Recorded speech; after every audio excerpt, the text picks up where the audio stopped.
We're the one percenters, Rick. Hey, everybody. I'm John Laspina, the Carnivore Teacher. This is Wednesday, Carnivore Night School. And tonight we're going to talk about the food pyramid. And then I'm going to share an alternate food pyramid. And we're going to, of course, discuss the carnivore way of eating. So I'll start. We'll go around and introduce ourselves, and then we'll get on our topic. Anybody who's listening, please feel free to type in your questions or comments, and we'll address them and talk about them, and I'll post some on the screen. So I have a YouTube channel, and it's called The Carnivore Teacher, and I talk about, I don't talk about my experience as much as I used to. I basically come up with topics that I learn from watching other videos, things that intrigue me, that give me aha moments, and I learn from them. And I just think it's important to share them with other people. So I do some research, and I make a little 4, 5, 6 minute little talk about it, just to sum it up. And people tend to like the short ones. I notice they leave comments telling me that they learned something. I learn from them, and that's why I just want to pass them on. I personally lost some weight. I didn't have a lot to lose. I had to lose about 35 pounds. A lot of people have lost much more, but that's all I needed to lose, and it came off pretty quickly. And then I had, emotional swings and depression, and that just went away. I don't have those issues anymore with my emotions. I'm level all the time. And I had lower back pain since my 20s. I'm in my late 50s now, and it's gone. And I found out that was probably inflammation that I was causing myself by eating the food pyramid, which is what we're going to talk about tonight. So many other things I could talk about with my teeth and my gums and my skin. I could talk for 3 hours about all those wonderful things, and I have made videos about them, but that's why I like this way of eating. It is keeping me healthy and happy, and I want to pass it on, and that's why I make videos on my YouTube channel.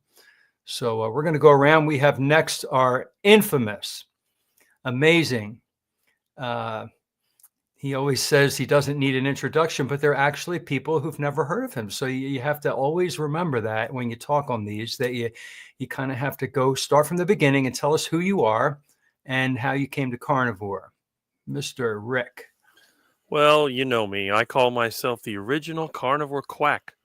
And I tell everybody, when you think of ducks, iguanas, carnivore, heart attacks, you'll think of me. I am a unique in the carnivore community because I've been doing this since I was a teenager in 1983. I also did it as a form of protest. I was not trying to cure any health condition. In fact, just the opposite. I just failed, if I get a heart attack, who cares?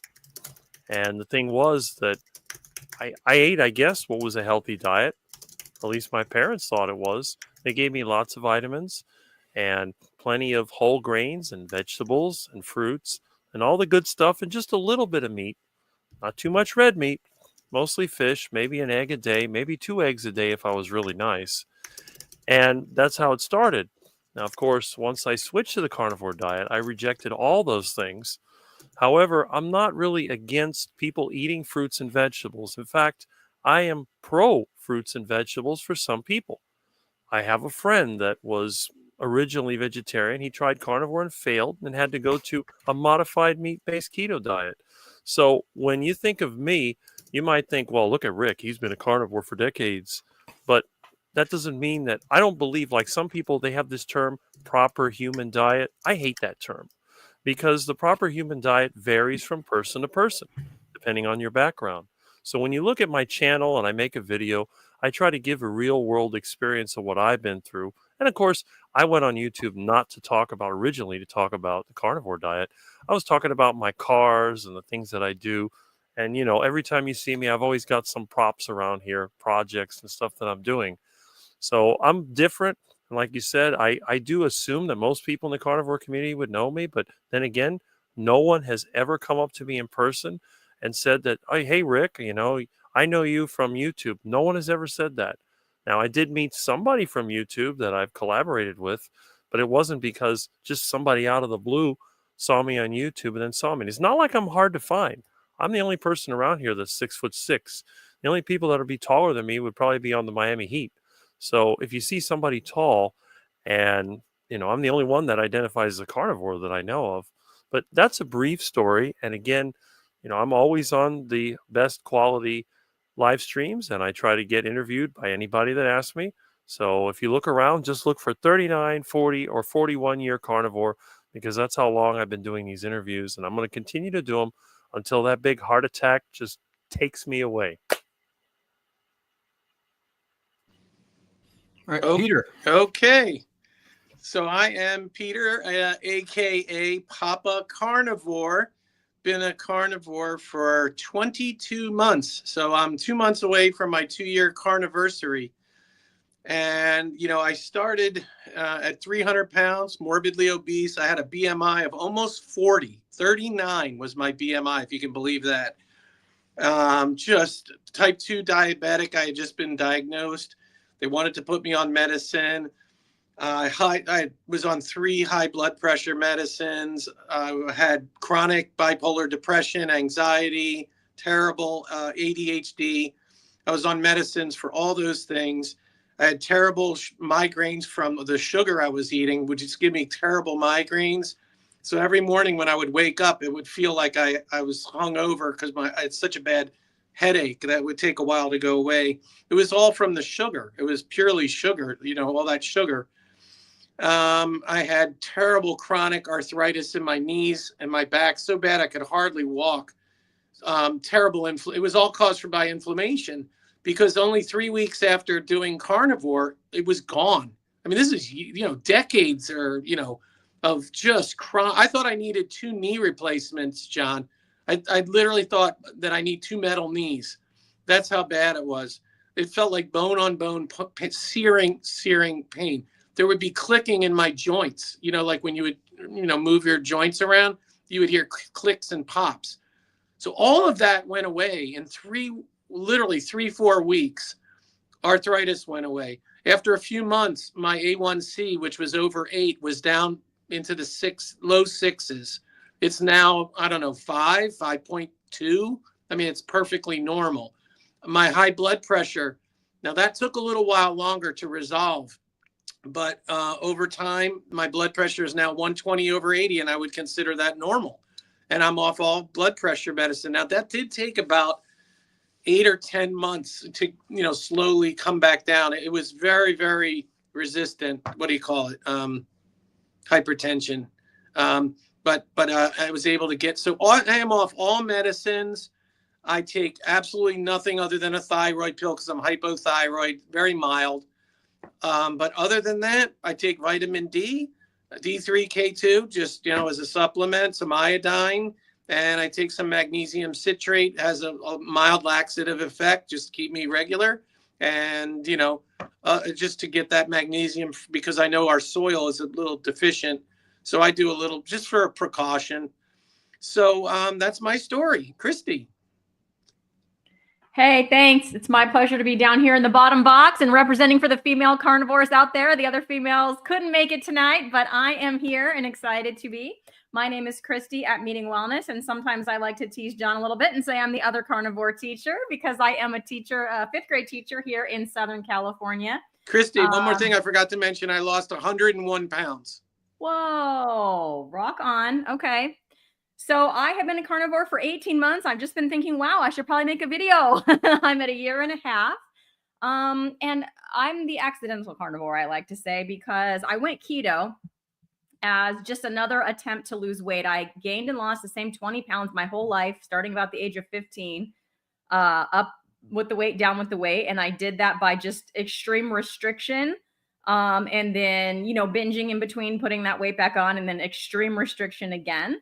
So just basically living by that food pyramid and thinking, okay, what has the lowest calories on this thing? I can remember very well the food pyramid in my schools. I was in school like in the 80s and early 90s, elementary school, middle school, high school. And so I remember that food pyramid being there. And I think I even remember it still being on my doctor's office wall, like when I was pregnant with my kids. So that food pyramid has been quite pervasive. I can remember them teaching us about it, and that we should try to, eat like this picture. And it was kind of all over the place. That was never very successful for me because I was never taught about actual nutrition and nutrients and the nutrients that our body actually needs. It was all just about calories. Eat these calories because it's less calories per gram than those calories, like fat calories, which is more calories. You got to stay away from those. Never understanding the role that those different things play in the body, like glycation and things that I'm sure we will get into.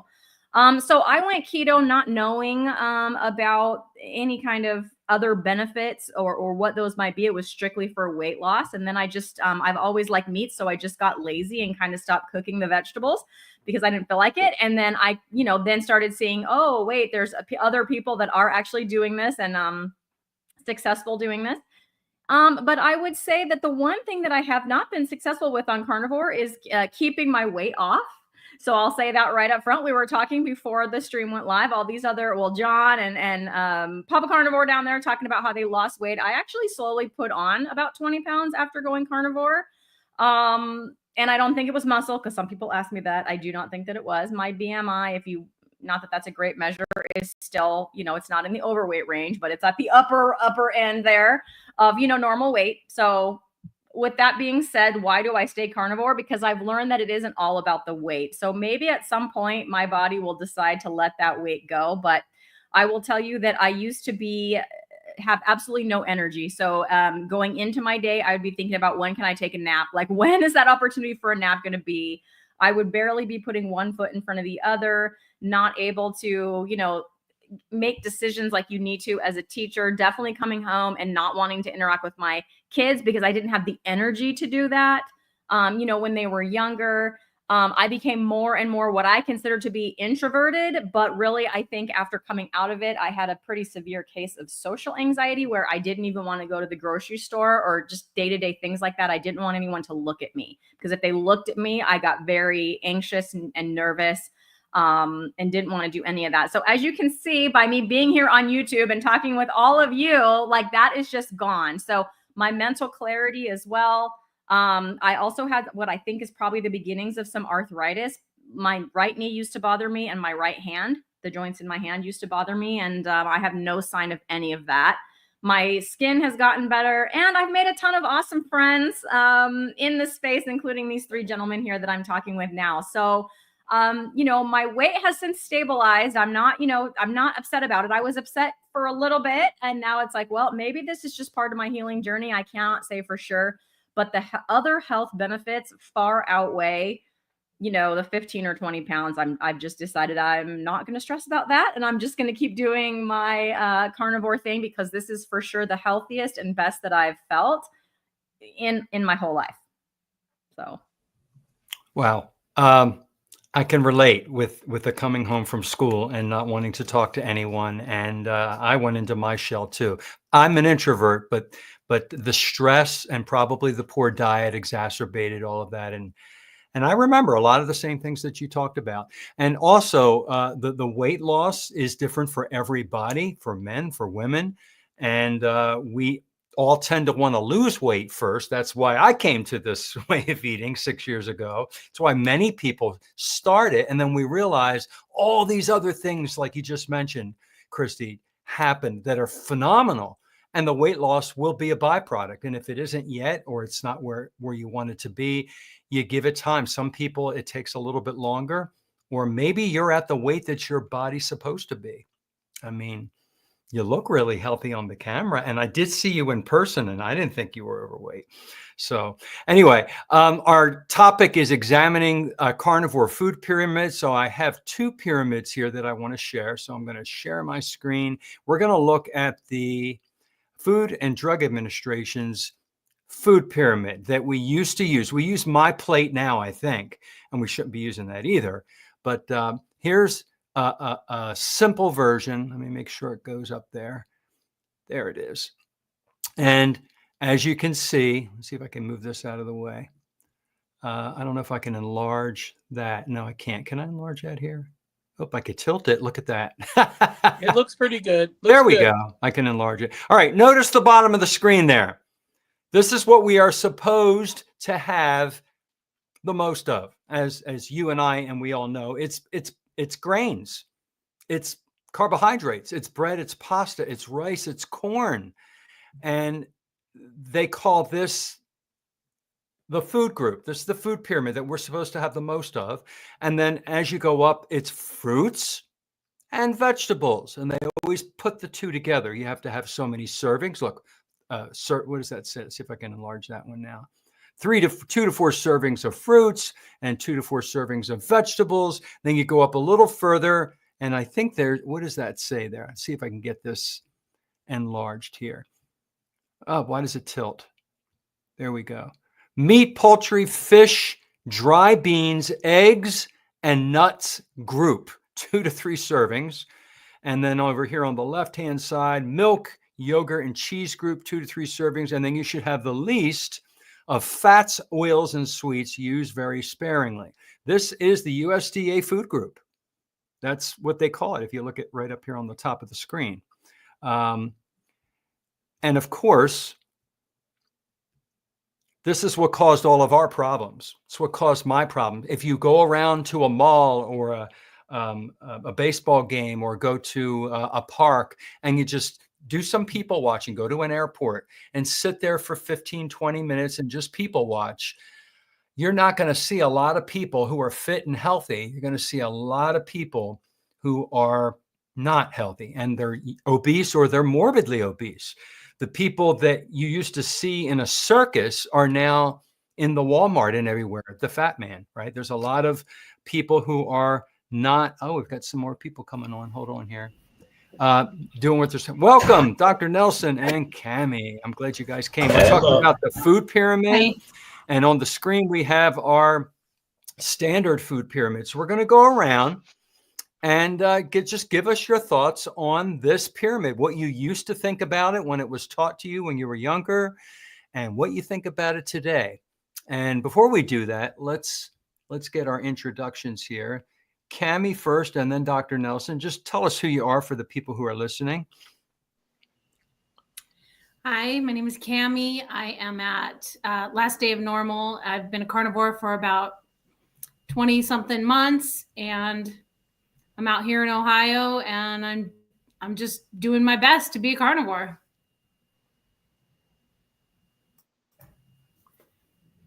Hello, I am Dr. Nelson Vasquez, family physician in Central Florida. I've been carnivore, I think, 524 days. Wow. Might be plus or minus 1 or 2 days, and I just got home. That's why I still haven't taken my coat off or was getting ready to go and cook some picanha, which I have a couple of days in the refrigerator, salted and on a tray. You're speaking my language and Christy's language when you said picanha. I saw her little face. I know. I saw her smile. All right. So let's start with Rick, our carnivore master down there in Florida. It's a little south of me. Let me represent this screen here. Let's talk about this food pyramid, because you ate from this before you were 15 years old, I think, right? Yeah, unfortunately. Well, actually, I didn't eat from it all the time, because as long as I had a window at the dining room table, I shared the pyramid with my little feathered friends. Even then. Oh, yeah. I would open up the window and throw it outside. You know, it's like when the oatmeal came, that went straight out the window, and the cornflakes and the cream of wheat and all the other garbage and nasty stuff for breakfast, and the sandwiches. You know, I'd eat the meat and the cheese, throw the bread outside. But it's really strange to see this, because I don't remember there being a food pyramid when I was a kid, but I do remember that they stressed, you know, don't eat all the good stuff, eat the garbage. Good food has to taste bad. And really, when you think of things like bread and whole grains and all that, my parents gave me the whole wheat bread and the granola and all the other crap. Now, granola was basically oatmeal with a bunch of sugar and crap in it. It was absolutely nasty. Even the ducks didn't really like it. I'd cut pieces off, throw it to them. I'd have to break it in little pieces, and they'd eat a couple of pieces and not eat so much. And, you know, the fruit, well, I'm not against fruit, but it's a real disappointment when you open up your lunchbox in school, and not only do you have a peanut butter sandwich, but you have fruit in there, and then some fruit juice, And it's just like, oh, what a disappointment. But, you know, Rick's heart attack diet is just the opposite of the food pyramid. In fact, it's a very simple diet because fruits and vegetables would be at the very tippy top. Those would be labeled, stop it, my cat is going crazy. Those would be labeled as survival foods. So when you don't have any meat to eat, you'll go outside and scavenge whatever fruits and vegetables you can find so you don't starve. That's basically it. Will you stop that? I have to use a fly swatter on this cat. Stop it. Enough. He doesn't take me seriously because I'm too nice to him. I hate smacking him. Come on. But anyway, the food pyramid to me is just a pyramid scheme. And the older I got, I started to think, you know, they're giving us duck food. They want us to be waddling around and quacking. And my saying that I always said, you know, snacking leads to quacking. So I think of the food pyramid as just a bunch of duck food. And for me, you know, my diet is basically meat. And then there's eggs and some dairy. Those are the foods that I like.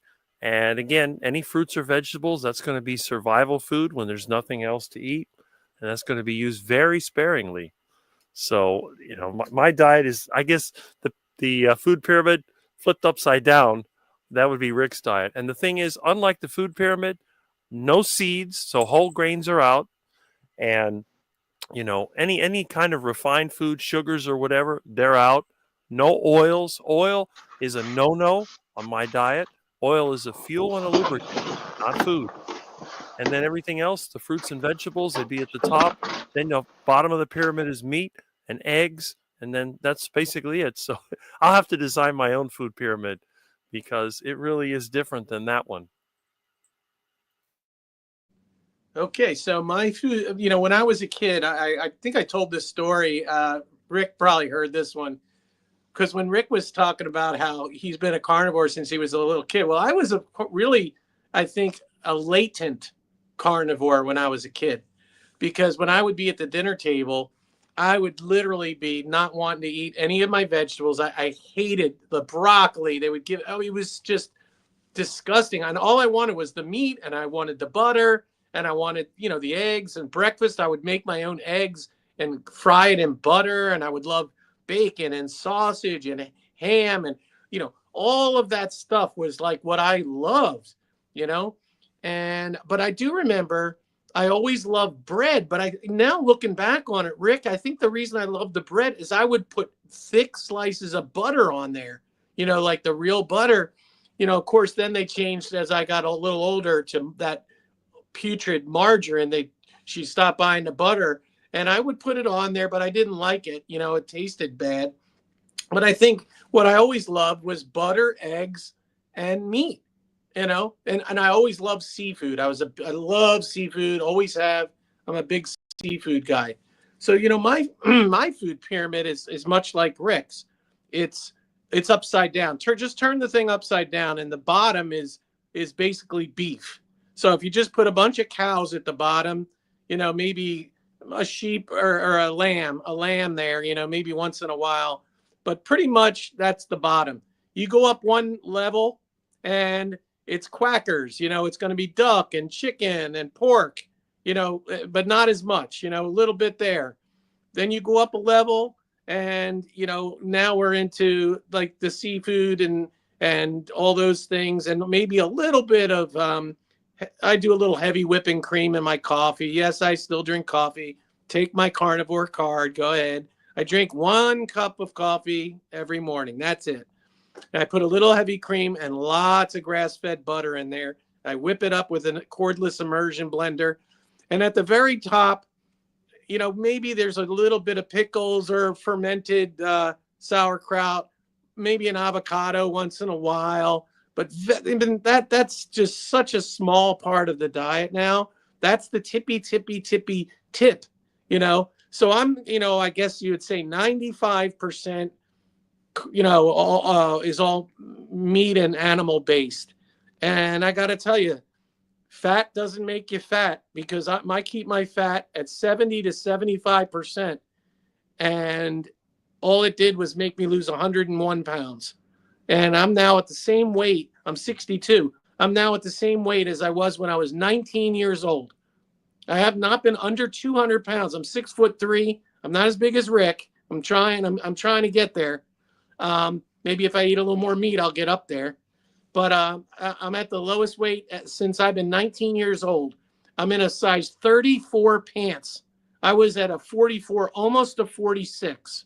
So I know Dr. Nelson could talk a little bit about that because I saw the picture of him with his pants and how big they used to be.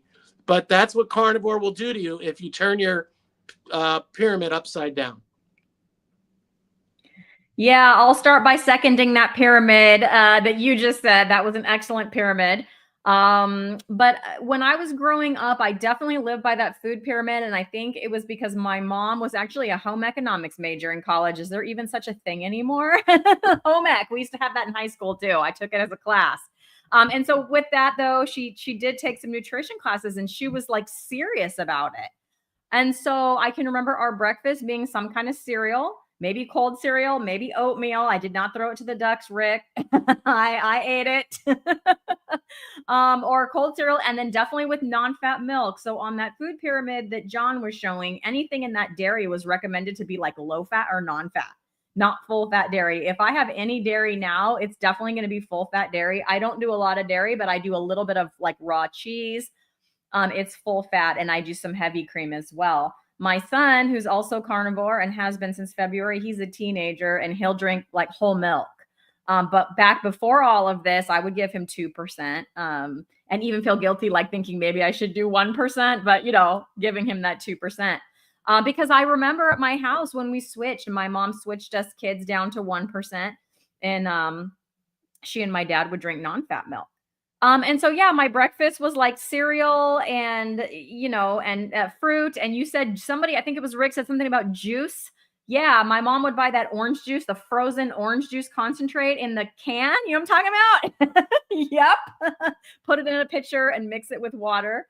We would do that. And I remember trying to like sneak some before the water was in there. So what is that? Like concentrated fructose? I don't know. Bad. Because even like all the pulp is even taken out of there, right? So yeah, that would be like my breakfast.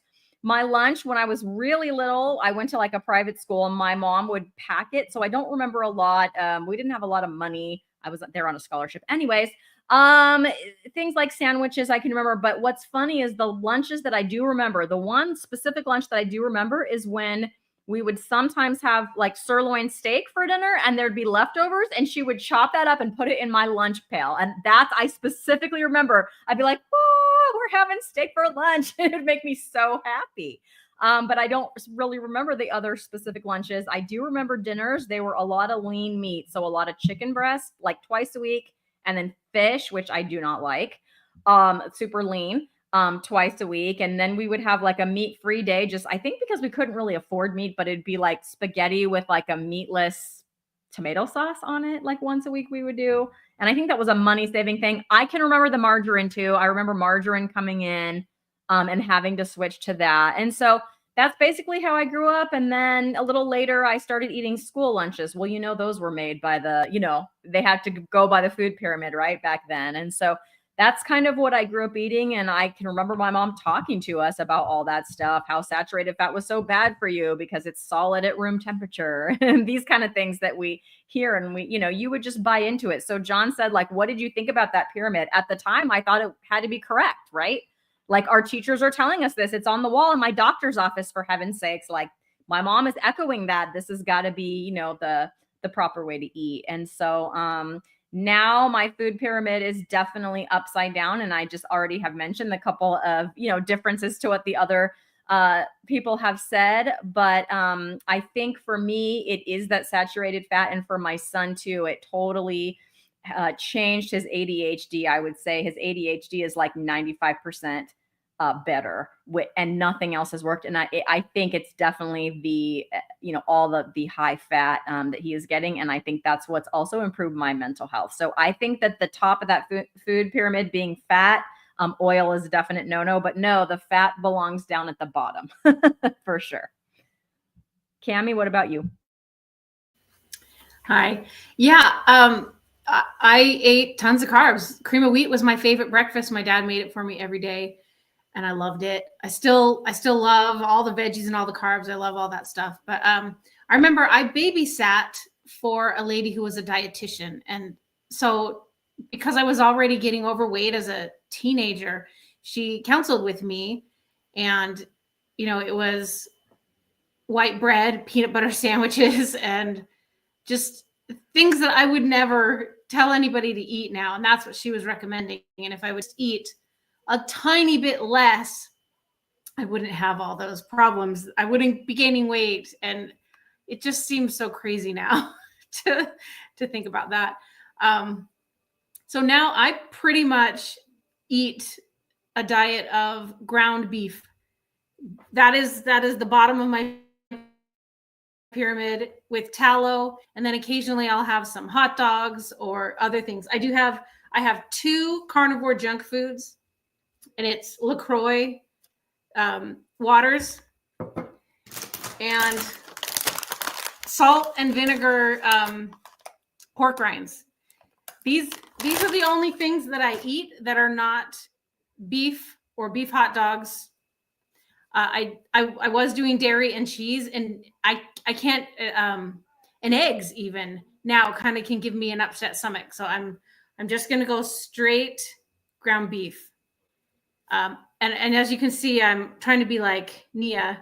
I got the blue blockers because I still am kind of stuck. Like, it feels like carnivore eating right is wonderful, but it may not be all that I need to continue to heal. So I'm trying light and circadian rhythms and things like that to enhance the effects of eating right. So I'll probably jump off so that DC can get on. But it was nice to see everybody. Appreciate you coming, Cami. All right, Dr. Nelson. Hi, everybody. I think the pyramid, the official pyramid, came out early 80s, middle 80s, I think. But I grew up eating more or less something like that because I had rice and beans twice a day, every day of my life, basically, growing up.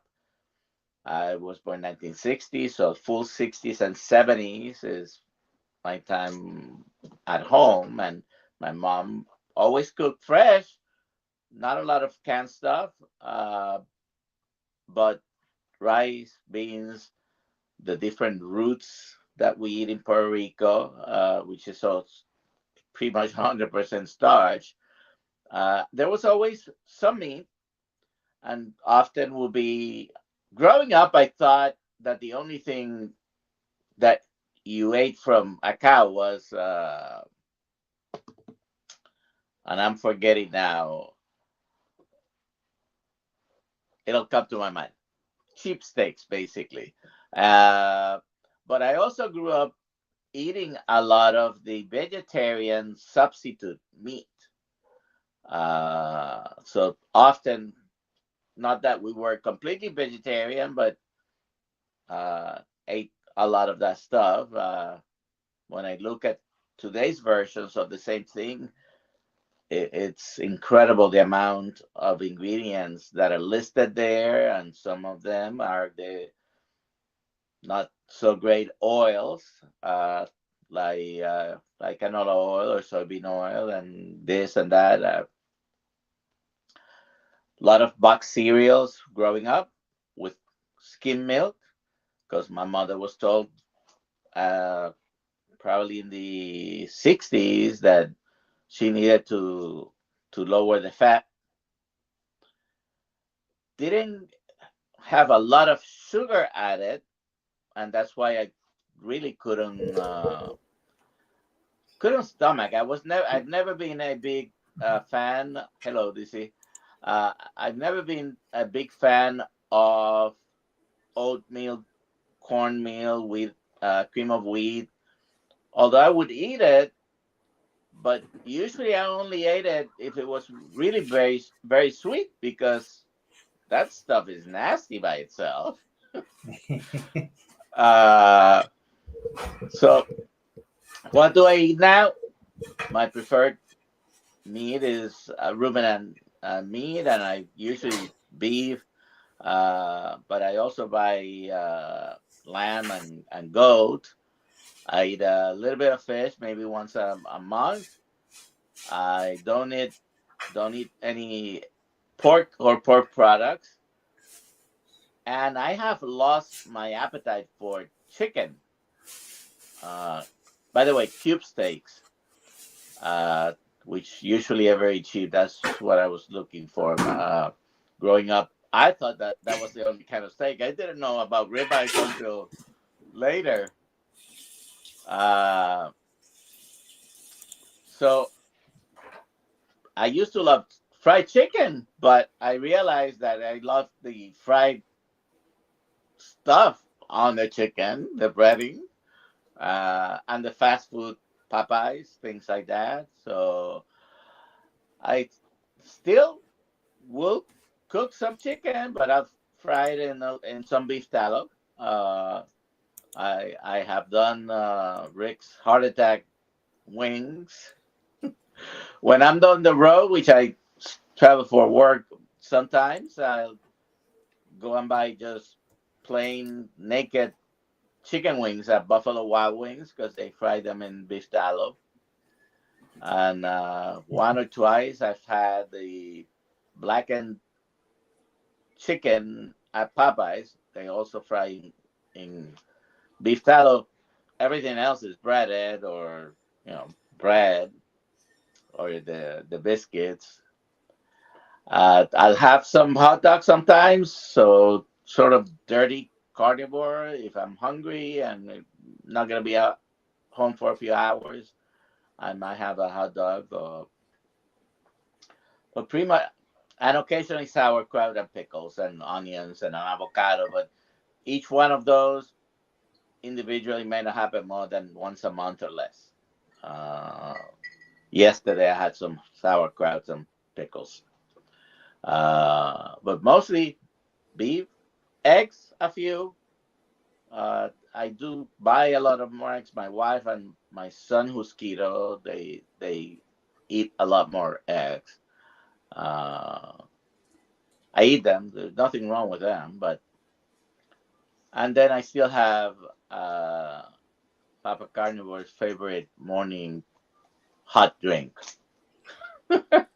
I still drink coffee in the mornings and put a little bit of butter, just like a half a teaspoon to a teaspoon of butter and some whipping cream. So I don't get hungry all pretty much until late afternoon. Okay, nice to join you guys. So what are we talking about?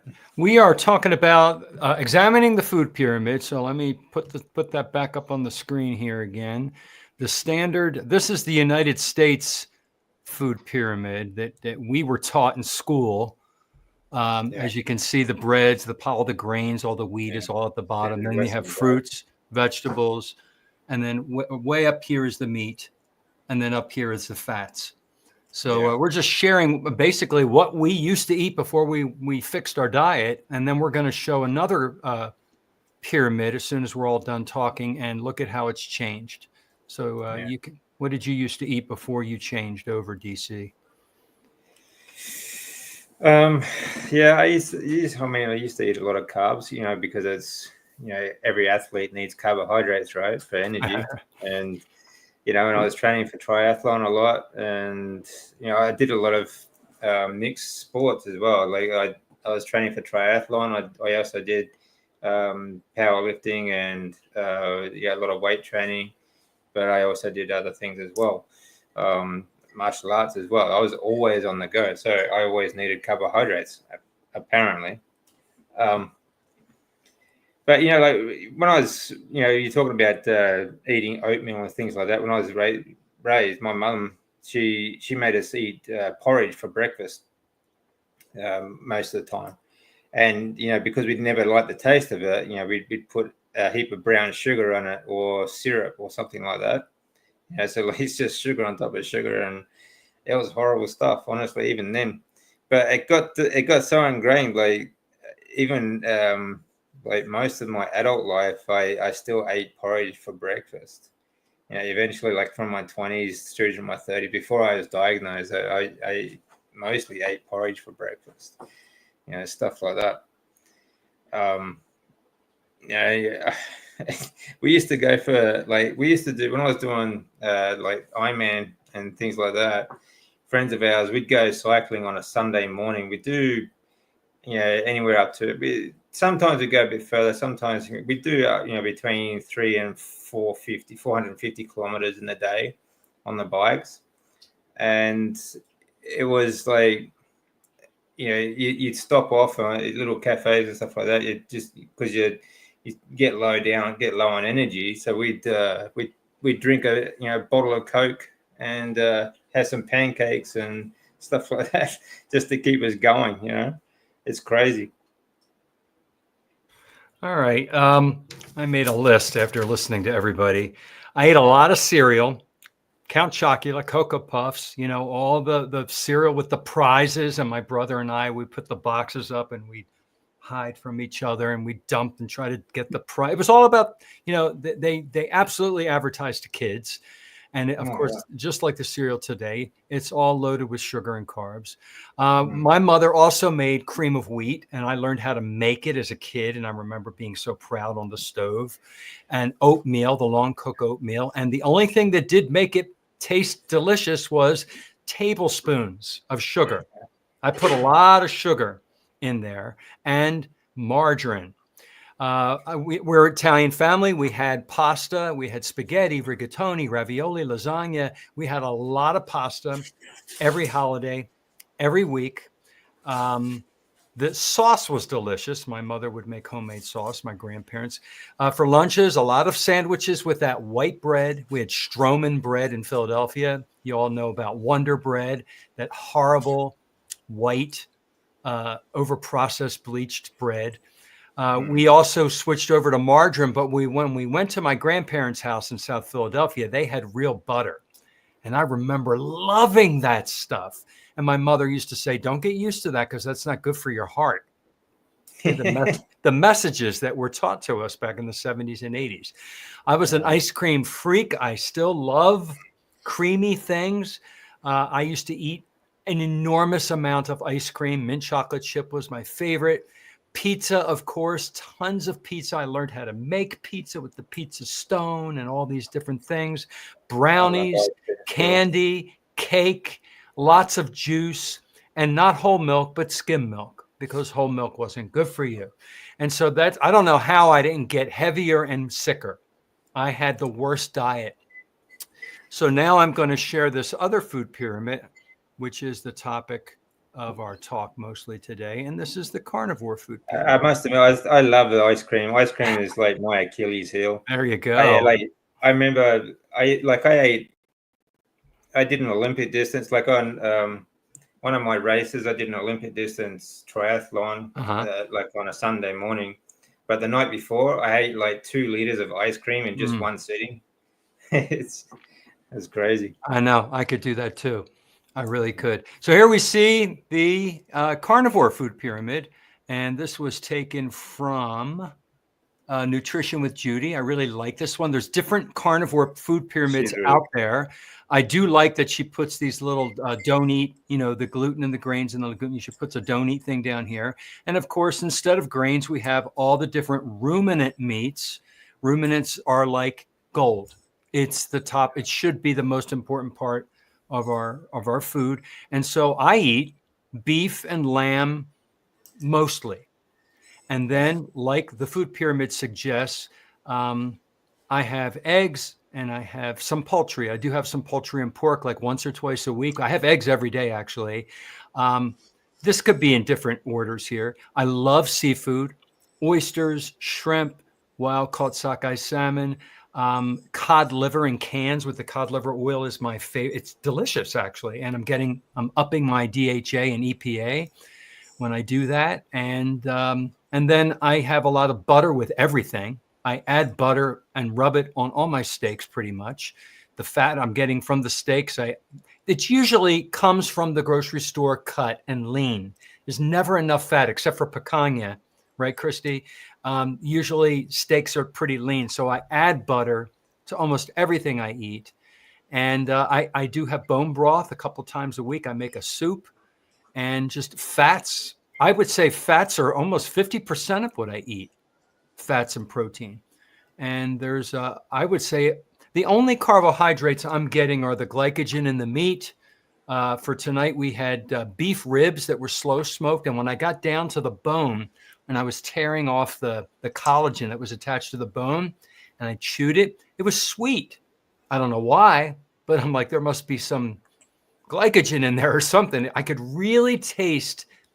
I'm really hypersensitive to something sweet now because I don't eat it anymore. Sugar, that is.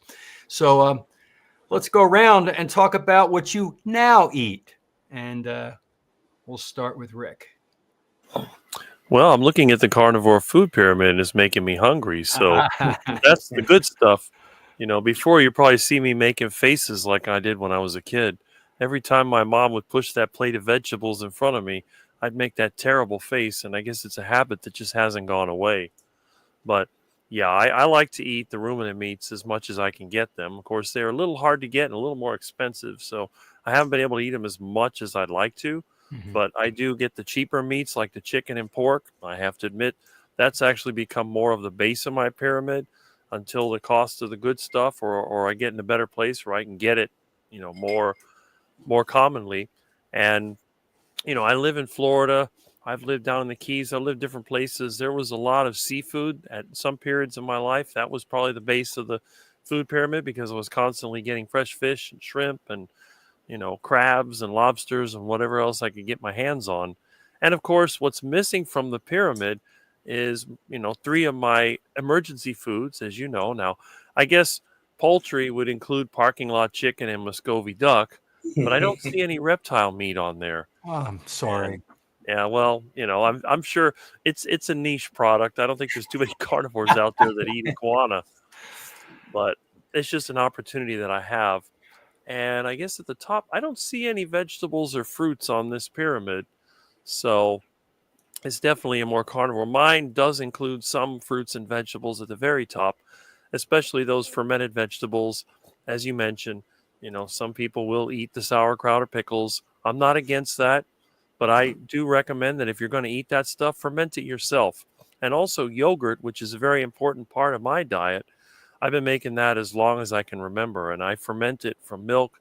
It's fermented for several days, sometimes up to a week, unlike commercial yogurt that's only fermented for a few hours. So it's a whole different product.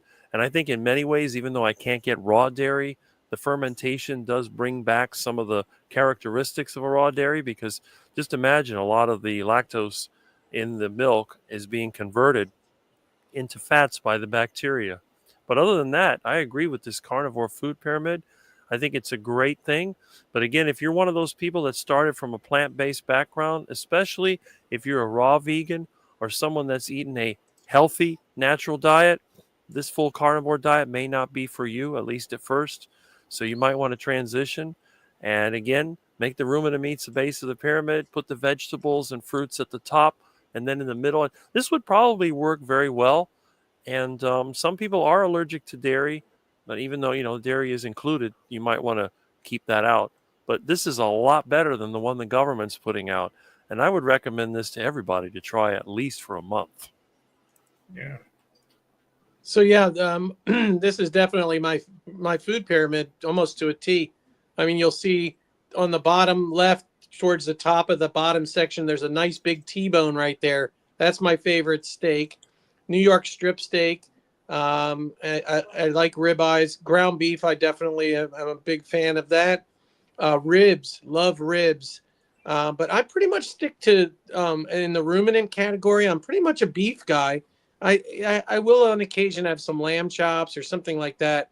But for the most part, I'm a beef guy. And then moving up to the other section, obviously the eggs, the fish, some chicken. If I'm going to do chicken, I'm doing legs, thighs, wings. I'm not doing the breast, the chicken breast at all. That I throw to the ducks, Rick, or whatever. you can have it. And then as far as seafood, I love my seafood and stuff like that. And then moving up a little further, it looks like there's the butter and maybe a little bit of heavy whipping cream in my coffee. But that's pretty much it. I mean, I do have a little bit of pickles and occasionally some sauerkraut, maybe an avocado once in a while. But, I pretty much stick to the meat, eggs, and butter. That's my diet, and the seafood. Yeah, I've seen this pyramid online. I'm glad you chose this one, John. It's very similar to my personal pyramid. The bottom of my pyramid is definitely beef. I wish I liked lamb. I just don't. So it's beef for me as far as the ruminants go. My favorite cut, as you guys talked about a little bit ago, is picanha. And I like it because it's A, super tender, like the meat part, but B, it's got this fat cap on it that you just can't find on any other cut here because they usually trim it all off. And lately I have taken to, I like it as a roast. I took one to Thanksgiving. But lately I've taken to cutting that roast up into steaks and then just cooking. I have some actually, I ate some today and I'll have some tomorrow that are sort of dry aging in my refrigerator. Dr. Nelson's laughing because he's doing the same thing. We did not talk before this. We just both like picanha. So yes, I've been cooking that up on like an as needed basis instead of cooking the whole roast and then having, leftovers. So definitely I eat beef and I eat some beef most every day. I do eat chicken. My son tends to like chicken. He likes Rick's Heart Attack chicken. So that's, he likes the chicken thighs or even the chicken wings fried in beef tallow. So that's how I make it for him. And then I just hit it with some salt. And it's delicious. I do still eat pork, although less and less. The most pork I eat is if I'm going to have bacon and eggs, I'll have that like on the weekend. I'll have bacon and eggs. I do eat eggs during the week when I'm teaching because for me, hard-boiled eggs are super convenient to make and take with me. And then the only seafood I eat, it's the same thing. I don't like seafood. I wish I did, but I just don't like it. But out of pure convenience, I will sometimes grab a can of tuna or a can of salmon, hit it with a little either mayonnaise that I made myself with butter, or I'll use like the avocado oil mayonnaise in a pinch. And sometimes I have some pickles that I get. Sorry, Rick, I do not ferment them myself, but they are fermented pickles that I will sometimes put with that. So I will occasionally have that. That's really the only seafood I do. I do tend to eat butter, but that's usually on a steak that's not a picanha, which is getting more and more infrequent these days. Although because I did buy a half beef, when you buy that half cow, you just get everything that's on that cow. So any of the leaner stuff, I've been adding a butter or beef tallow to that. I do make my own bone broth, and the bones that came with that half cow were fantastic, like to the point that I think I'm going to buy those bones from that farmer, just the bones, because they sell them separately. It made the best broth, which I drank just straight up, or I even made some soup with it, it was like a cheeseburger soup. It was super good made with that broth. But those things are more on the sparing side. Like I said, I will buy raw cheese. We can get raw dairy here in California.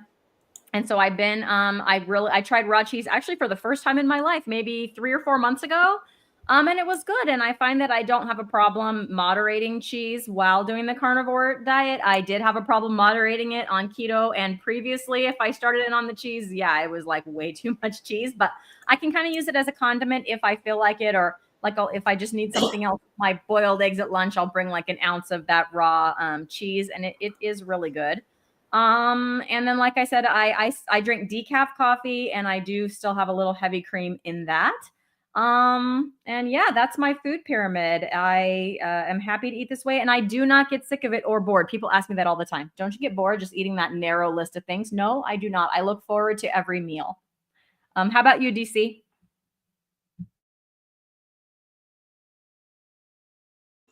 Sorry, on mute. Yeah, this is pretty close. I don't eat any chicken at the moment, and I don't eat pork because they're monogastric animals, and I can't source them I can't source like pasture-raised versions of it. If I could get pasture-raised, then yeah, I would eat it. I like both those meats, but I don't eat much dairy, only butter, And but the rest of it, ruminants I love, especially lamb and beef, because a good mix of fats. You get all your omega-3s. You get much higher in omega-3s from lamb. And seafood, I don't get much of here at the moment, but I prefer it raw and fresh, like in Japan. It's a great meal. But mostly I stick with like things like salmon, katsu, and tuna when it comes to those meats. But I prefer them raw. Mostly high fat as well. So I like the fattier cuts like chuck. I have tried ribeye, but it's really too expensive here to eat. So, but chuck steak I really like very much actually. What do you guys think about? Before, just something came up recently, like your American FDA just approved the use of Bovea in cattle to try and reduce their methane emissions because, whatever. That's a pretty long topic, but I just, it's supermarkets like here in Australia, it's Coles, Woolworths, and Aldi supplying beef that has been treated with or been injected with Bovea, and that Bovea is an untested sort of drug that causes quite a number of problems. So what do you guys think about that? Do we do that in the U.S.? I don't know. It was just approved this week. In the U.S.? Yeah, it was just approved and it's already causing shockwaves. So they're doing like boycotts and things of milk and the meat that's come from that. I've seen it like boycotted and put on, they show like this is all, it's still on the shelves because people don't want it because they're actively trying not to get it. And I did see, and I should have downloaded it, but it was like a list of companies that are using it so that you could sort of read what they are and stay clear if you want. So it stops the methane gas from coming out of the animals. It's supposed to reduce the methane by 50%. What does it do to the meat? Do we know? We don't know. I mean, I haven't heard, but what I can say on that is that there's about the same number of cows in the U.S. today as there were buffalo back in the day. So I really don't understand how they could be causing a problem. But yes, as far as what it does to the meat, that I'm unclear, but I can't imagine that it's good. It's a chemical, so it can't be good. No. How about you, Dr. Nelson? We want to let you talk about your food you eat today, and then maybe we can get back to this terrible chemical.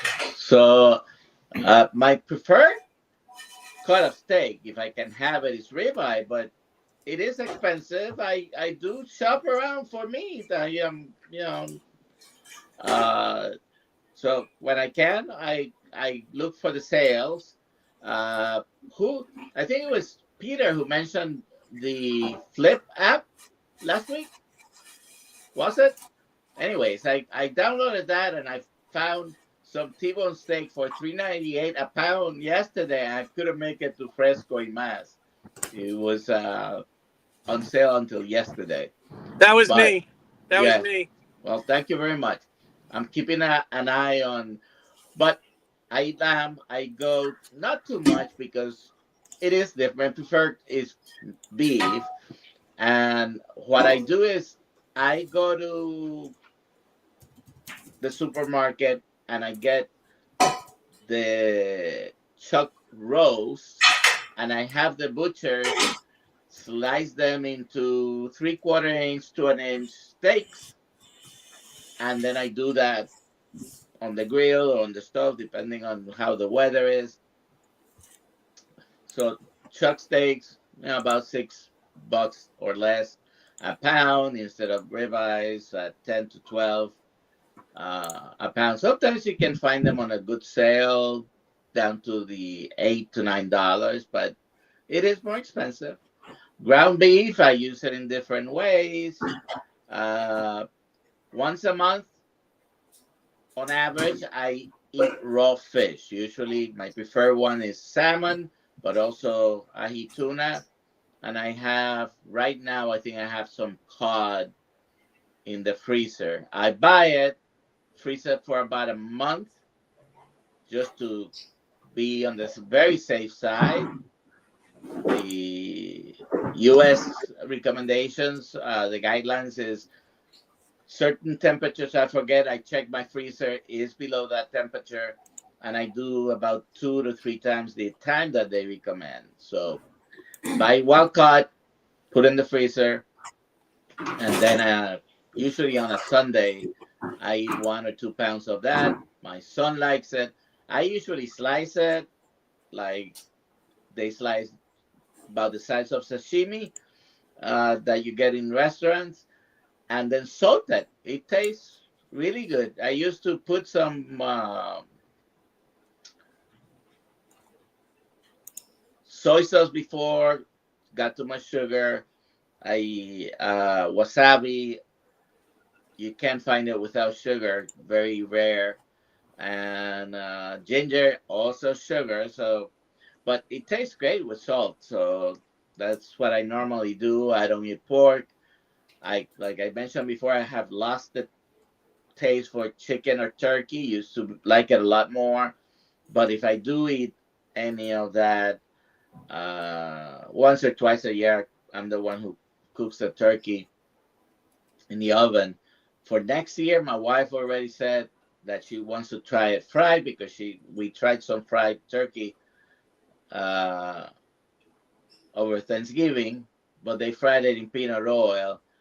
I'm already shopping around for how much I'm gonna need of beef tallow to do that. And what else is there? Yeah, butter. I have lots of butter. It's my condiment on the steaks. Put a little bit of that in the mornings on the coffee. Favorite part of the chicken or turkey is the thighs. Has always been. I guess it's because it's the fattiest part. Chicken thighs and legs. And I don't eat shellfish either. And I make broth, but not a big fan of the product that ends up coming out. But I do drink it. I have some right now in the refrigerator. Yeah, I don't have much of the rest of the stuff. You can find, I don't know how much the price, for example, is in Australia for goats and sheep, but you can find between $4 and $6 a pound here. Most cuts of goat and lamb. Just a lot of people are not big fans of the taste. Yeah, I know because that they're not used to. Yeah, the lamb fat has a very distinctive Did you taste. grow up eating a lot of lamb or goat, DC? Yeah, I eat a lot of lamb, but here it's like $15 a kilo. So Oh wow. yeah. I don't know if it's me. I don't hear her. Yeah, I love the taste of lamb fat, but I know some people, like I think Christy mentioned it, it disgusts them. And it does have a very unique flavor, lamb fat. All right. I just find it like lamb loins. They look like little mini T-bone steaks. They're cheaper than lamb chops. Oh my gosh, they're just, you salt those and you grill those and they are just, with salt. I'm sucking on the bones and Yeah. they're so good. They go in my bone bag for bone broth in the future and everything. We're running out of time here, and I still want to go around and let everybody tell us where you can find them. And then I think a great topic, DC, for the next time, either you bring it up or I'll bring it up maybe next Wednesday, is after I do some research, is what's going on with that additive to the meat so they fart less, because that's disturbing, obviously. Yeah. We don't want that to happen. So I'll start first. I'm Carnivore Teacher. I'm on YouTube. That's where you can find me. And I come on every Wednesday night and do these live so far. And it's growing. More and more people are coming on, which is good. Just want to highlight the carnivore way of eating because it is so healthy. I believe it's the species specific diet. I know that Rick doesn't like that phrase that Dr. Berry uses, but I do think it's proper to eat this way. So everybody's a little different. Some people function better with a few carbs, like that come from some vegetables, the fiber, fermenting them. But in general, that food pyramid that I showed, the second one, I believe that's proper for us as humans, and that's why they call it the proper human diet. So I kind of like that phrase for that reason. Rick, where can we find you? I know that you put out some unique videos with your cat and your cars and your iguanas and your ducks. Yeah. Yeah, it's not a carnivore channel, although I am a carnivore. I just put little bits and pieces of my life. I haven't done any serious videos for a while, just little shorts and a couple of, quick videos. But I do have a whole list of series of videos I want to make, everything about the environment, energy, and a little bit about diet, monetary system, relationships with friends and people and stuff like that. So there's a lot of things I want to put in there. And again, I don't do social media. The only thing I do is YouTube. I don't even remember the last time I visited my Facebook page, and I never did Instagram or any of the other things. I believe that social media is actually dysfunctional in most cases. So for some people, you have to avoid it. For me, I just don't have the time. But again, you can find me on YouTube, and my email address is in my description. So if you wish to email me, you can feel free to do so. I don't get that many emails because I think a lot of people think I'm a total quack. But on the other hand, whenever I'm invited to one of these live streams, I will join in, and you can feel free to ask questions. If there's anything that I can help somebody with, that'll be great. I just enjoy meeting people like all of you, and which hopefully I'll meet in person someday, like I was able to last week with Russ. So, and I think that most of us that are in the carnivore community are a whole lot friendlier and a whole lot nicer to be around than the vegans, because every time I've been around a group of vegans, it turns into sort of a shouting match and an emotional disaster. So anyway, that's how you find me, and I look forward to meeting more people. So I'm Papa Carnivore. My channel is Papa Carnivore 15. I really don't have videos there, but I do have a lot of people subscribed, and then from there you can actually see my comments on other people's channel, which I'm all over the place. The only person out at more carnivore channels than me is the Duck Man, Rick. But other than that, I'm proud to be in second place. I've got the silver trophy, the silver medal. I've got the littler trophy, but I'm okay with that. And, I'm just loving this lifestyle. You'll find me at a lot of people's channels. I do live streams with, John with Carnivore Teacher and Nia from Nia's Way. You'll see me on Kerry of Homestead House channels, Mitch from Old Guy Carnivore, and other places. But that's where you'll pretty much find me. Yeah, you'll see me, DC Fit, DC Learning to Live, just sort of mostly talk about carnivore, I guess. Mostly just talk about health, basically. I'm not loyal to any sort of one diet. I know this works, but, so I use it. It's for me. It's about putting my life back together after so many years of chemo and cancer, and trying to recover from that. So basically, I do a little bit of vlogging, just about how things are going and what I'm doing next, sort of thing. But in general, I pretty much like to talk about anything and everything. So just life and putting it all back together. So that's me. Dr. Nelson. All right. I was having some connection problems. No problem. The real Dr. Nelson, or just Dr. Nelson, I don't have a lot of content. I did put something on TikTok. I think it was yesterday or today, and it was my display of picanha steak that I have aging in the refrigerator.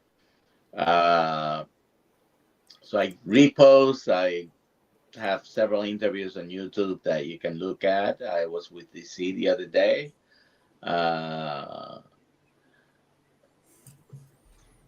And once in a while, come to Carnivore Teacher's channel. And almost every morning, I'm with Dr. Kiltz, not with, but in his live. And on Mondays with Dr. Kiltz on the Zoom calls. You have to be a member of the Kiltz Mighty Tribe, but it's free. So, All right, Great. All right, everybody. Thank you for coming. I will be on next week with a new topic, and we'll see what that will be. It might be the one that DC brought up. I don't know, but I want to check that out and do a little research.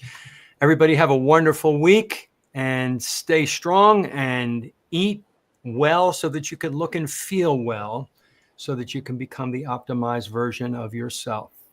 Yes. Yeah.